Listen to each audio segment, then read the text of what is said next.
ಮಾಡುತ್ತಿದ್ದಾರೆ.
ನಮಸ್ಕಾರ ಅನ್ನದಾತ.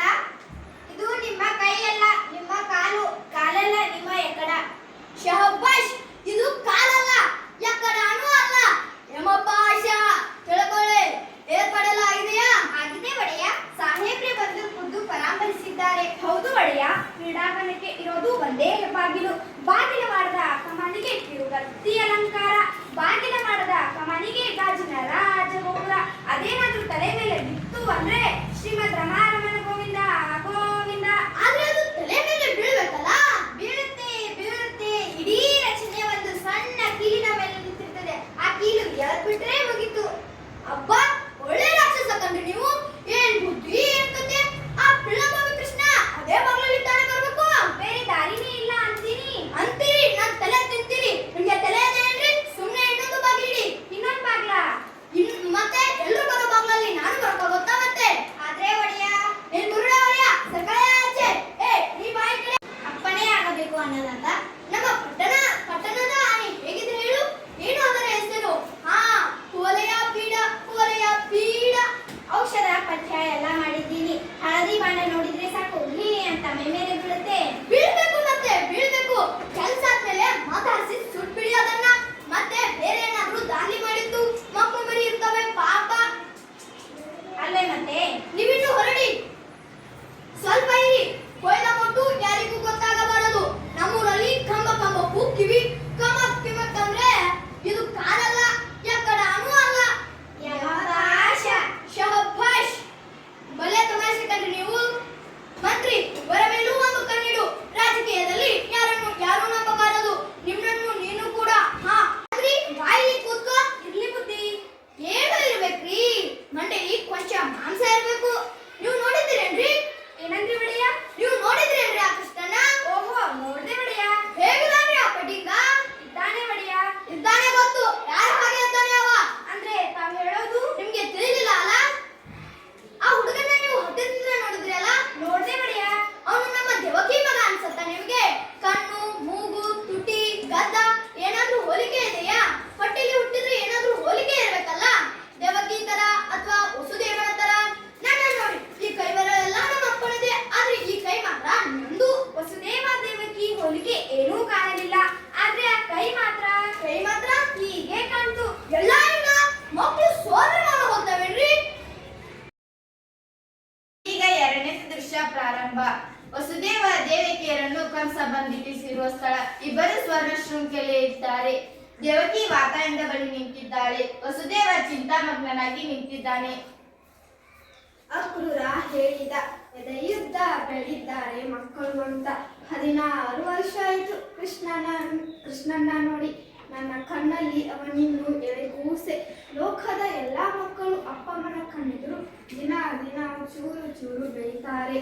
ಮಕ್ಕಳನ್ನು ಬೆಳೆಯೋದು ನೋಡು ಅಪ್ಪಮ್ಮಂದಿರ ಪುಣ್ಯವೇ ಪುಣ್ಯ. ಮಕ್ಕಳನ್ನು ಆಡಿಸಲಿಲ್ಲ, ಆರೈಕೆ ಮಾಡಲಿಲ್ಲ, ತೂಗಲಿಲ್ಲ, ಜೋಗುಳ ಹಾಡಲಿಲ್ಲ.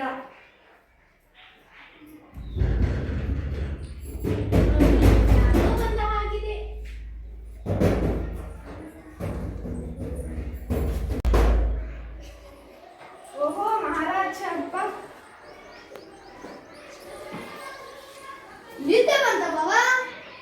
ಬರ್ದೆ ಏನ್ ಮಾಡತ್ತೆ? ಅರಸನ ಅಂಕೆಯಿಂದ ಆದಿರೋದ ಕಾಟ ಇಲ್ಲ. ಬಾ ಕೂತ್ಕೋ. ಶಹಬ್ಬಾಷ್ ಬಾವ, ನನ್ನ ಮನೆಯಲ್ಲಿ ನನಗೆ ಉಪಚಾರ. ನನಗಂತೂ ರಾತ್ರಿ ಎಲ್ಲ ನಿದ್ದೇನೇ ಇಲ್ಲ. ರಾಜ್ಯ ಕಾರ್ಯನೇ ಹಾಗೆ. 10 ಜನರ ಮಧ್ಯೆ ಕೂತಾಗ ಜೋಲಿ, ಏಕಾಂಗಿ ಇದ್ದಾಗ ಒತ್ತಿದರು ಮುಚ್ಚದರೆಪ್ಪೆ.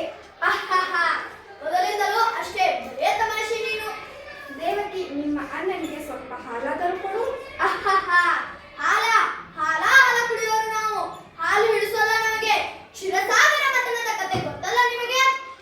ದೇವಕಿ, ಹಾಲು ಗೀಲು ಏನೂ ಬೇಡ, ಸ್ವಲ್ಪ ಮಾತಾಡಿ ಹೋಗೋಣ ಅಂತ ಬಂದೆ.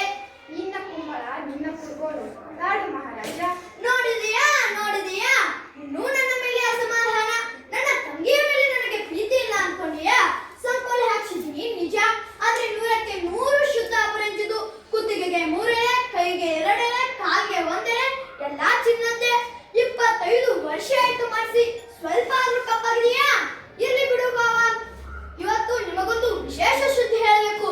ಮಥುರಾ ನಗರದಲ್ಲಿ ಧನುರ್ಯಾಗ ಮಹೋತ್ಸವ. ದೇಶದ ಎಲ್ಲಾ ಕಡೆಯಿಂದ ಸಾಹಸಿ ಯುವಕರು ಬಂದಿದ್ದಾರೆ. ರಾಜನ ಮುಂದೆ ತಮ್ಮ ಶಕ್ತಿ ಪ್ರದರ್ಶಿಸಬೇಕು ಮತ್ತು ನಾವೀರ ಪ್ರಶಸ್ತಿ ಗೆಲ್ಲಬೇಕು. ಏನು ಹುಚ್ಚೋ ಈ ಹುಡುಗರದ್ದು. ಇವತ್ತ ಬಿಲ್ಲ ಹಬ್ಬ. ಯಾಕೆ ನಿಮಗೆ ಗೊತ್ತಿಲ್ವಾ? ಅದೃಷ್ಟವಂತರು ನೀವು. ನಿಮಗೆ ಏನೂ ಗೊತ್ತಾಗಲ್ಲ. ಹೊತ್ತ ಹೊತ್ತಿಗೆ ಊಟ, ಹೊತ್ತ ಹೊತ್ತಿಗೆ ನಿದ್ದೆ, ಬಿಸಿಲಲ್ಲಿ ಬೇಯೋ ಹಾಗಿಲ್ಲ, ಮಳೆಯಲ್ಲಿ ತೋಯೋ ಹಾಗಿಲ್ಲ. 4 ಗೋಡೆ ಮಧ್ಯೆ ನಿಮ್ಮದೇ ಒಂದು ಪ್ರಪಂಚ. ಒಂದು ನನ ಕೂಡ ಒಳಗೆ ಬರುವ ಹಾಗಿಲ್ಲ, ಒಂದು ನನ ಕೂಡ ಹೊರಗೆ ಹೋಗೋ ಹಾಗಿಲ್ಲ. ಆದ್ರೂ ಹೆಪ್ಪು ಸೆರೆಮನೆ ಒಳಗೆ ಬಂದೇ ಬಿಟ್ಟು ನೆಮ್ಮದಿ ಸೆರೆಮನೆಯಿಂದ ಹೊರಗೆ. ಆದ್ರೂ ದೇವಕಿ, ನೀವು ಬಂಧನದಲ್ಲಿದ್ದು ಸ್ವತಂತ್ರರು, ನಾವು ಬಯಲಲ್ಲಿದ್ದು ಬಂದಿಗಳು. ಎಲ್ಲಿ ಹೋದರೂ ಈ ಅಂಗರಕ್ಷಕರ ಬೀಡೆ. ಕಣ್ಣು ನಿಶ್ಚಿಂತವಾಗಿ ಊಟ ಮಾಡೋ ಹಾಗಿಲ್ಲ, ನಿಶ್ಚಿಂತವಾಗಿ ನಿದ್ದೆ ಮಾಡೋ ಹಾಗಿಲ್ಲ. ಕಣ್ಣು ಮುಚ್ಚಿದರೆ ತಕಪಕ ಕುಣಿತ ನಾನು ಕೊಂದ ಮಕ್ಕಳು ಕಣ್ಣ ಮುಂದೆ ಬರ್ತಾವೆ. 16 ವರ್ಷದ ಹಿಂದೆ ಅಷ್ಟಮಿ ರಾತ್ರಿ ಅದೆಷ್ಟು ಮಕ್ಕಳು ಹುಟ್ಟಿದವೋ ಈ ದೇಶದಲ್ಲಿ. ಎಷ್ಟು ಅಂತ ಅಂದುಕೊಳ್ಳಿಸಲಿ. ದೇವಕಿ ಹೊಟ್ಟೆಲಿ ಹುಟ್ಟೋ 8ನೇ ಮಗ ಅಷ್ಟಮ ಪುತ್ರ ನನ್ನ ಕೊಲ್ಲಬೇಕು. ಆದರೆ ನಿನ್ನ 8ನೇ ಮಗ ಪುತ್ರ ಅಲ್ಲ ಪುತ್ರಿ. ದೇವಕಿ ದೇವಕಿ, ಬೆನ್ನಿಗೆ ಬಿದ್ದ ಅಣ್ಣನಿಗಿಂತ ಹೊಟ್ಟೆಲಿ ಹುಟ್ಟಿದ ಕೂಸು ನಿನಗೆ ದೊಡ್ಡದ? ಹೇಳು ಹೇಳು, ಎಲ್ಲಿ ಬಚ್ಚಿಟ್ಟಿದ್ದಿ ನಿನ್ನ 8ನೇ ಮಗನ್ನ? ನನಗೆ ರಾಜ್ಯ ಬೇಡ, ಕೋಶ ಬೇಡ, ಪಟ್ಟ ಬೇಡ, ಪಗಡ ಬೇಡ, ಎಲ್ಲ ನಿನ್ನ ಗಂಡನಿಗೆ ಕೊಡ್ತೀನಿ. ಹೇಳು, ಎಲ್ಲಿ ಬಚ್ಚಿಟ್ಟಿದ್ದಿ ಹೇಳು. ನಾನು ನಿಜ ಹೇಳಿದ್ರೆ ನೀನು ನಂಬೋದಿಲ್ಲ. ದೇವಕಿ, ಹೇಳು ಹೇಳು, ನಿನ್ನ ಮಾತು ನಾನು ನಂಬ್ತೀನಿ. ಹೇಳು. ಬಚ್ಚಿಟ್ಟಿದ್ದು ನಿಜ. 9 ತಿಂಗಳು ಇಲ್ಲಿ ಬಚ್ಚಿಟ್ಟಿದ್ದೆ ಮಗುನ. ಹೇವೆ ಮತ್ತೆ ಅದೇ ಮಗಳೇ ಹೇಳೇ ಛೇ. 16 ವರ್ಷದ ಹಿಂದೆ ಅಷ್ಟಮಿ ರಾತ್ರಿ ಹುಟ್ಟಿದ ಎಲ್ಲ ಮಕ್ಕಳನ್ನು, ಲಕ್ಷ ಲಕ್ಷ ಮಕ್ಕಳು. ಆದ್ರೆ ಒಂದು ಮಗುನ ಮಾತ್ರ ಇನ್ನು ಕೊಲ್ಲಲಿಕ್ಕೆ ಆಗಿಲ್ಲ. ಅವನೇ ಆ ಗೋಕುಲದ ಗೊಲ್ಲರ ಹುಡುಗ ಪಿಳ್ಳಮೋವಿ ಕೃಷ್ಣ. ಕೊಲ್ಲಲಿಕ್ಕೆ ಬಂದವರನ್ನೆಲ್ಲ ಅವನೇ ಕೊಂದು ಬಿಟ್ಟ. ಆ ಕೃಷ್ಣನ ತಂದೆ ನಂದನ, ನಿನ್ನ ಗಂಡನ ಬಾಲ್ಯ ಸ್ನೇಹಿತ, ನಿನ್ನ ಗಂಡನ ಮೊದಲನೇ ಹೆಂಡತಿ ರೋಹಿಣಿ, ಅವಳ ಪಿಳ್ಳೆ ಬಲರಾಮ. ಆ ನಂದನ ಮನೆಯಲ್ಲಿ ಇರೋದು. ಅರಮನೆ ಕವಳಕ್ಕೆ ಕತ್ರಿ ಹಾಕೋಕೆ ಇಟ್ಕೊಳ್ಳಿ ಅಂತ ಸುಮ್ಮನೆ ಇದ್ರೆ ನೀವೆಲ್ಲ ಕೂಡಿ ಏನೋ ಮಸಲತ್ತು ಮಾಡ್ತಿರೋ ಹಾಗಿದೆ. ಕೃಷ್ಣ ನಿಮ್ಮ ಮಗನೇ ಇರಬೇಕು ಏನು? ನಿಮ್ಮ ಮಗನೇ ಅವನು. ನನ್ನ ಸೋದರವೇ ಅವನು. ಸುಳ್ಳು. ಕೃಷ್ಣ ನಮ್ಮ ಮಗ ಏಕೆ ಆದಾನು? ಕೃಷ್ಣ ನಂದನ ಮಗ, ಕೃಷ್ಣ ಯಶೋದೆಯ ಮಗ. ನಮ್ಮ ಮಗ ಅಲ್ಲವನು, ನಮ್ಮ ಮಗ ಅಲ್ಲವನು. ನಿಮ್ಮ ಮಗ ಅಲ್ಲ. ಸರಿ, ಮತ್ತೆ ನಿಮ್ಮ ಮಗ ಅಲ್ಲವನು ಅಂದಮೇಲೆ ಅವನ್ನ ಕೊಂದ್ರೆ ನಿಮಗೆ ಬೇಜಾರಿಲ್ಲ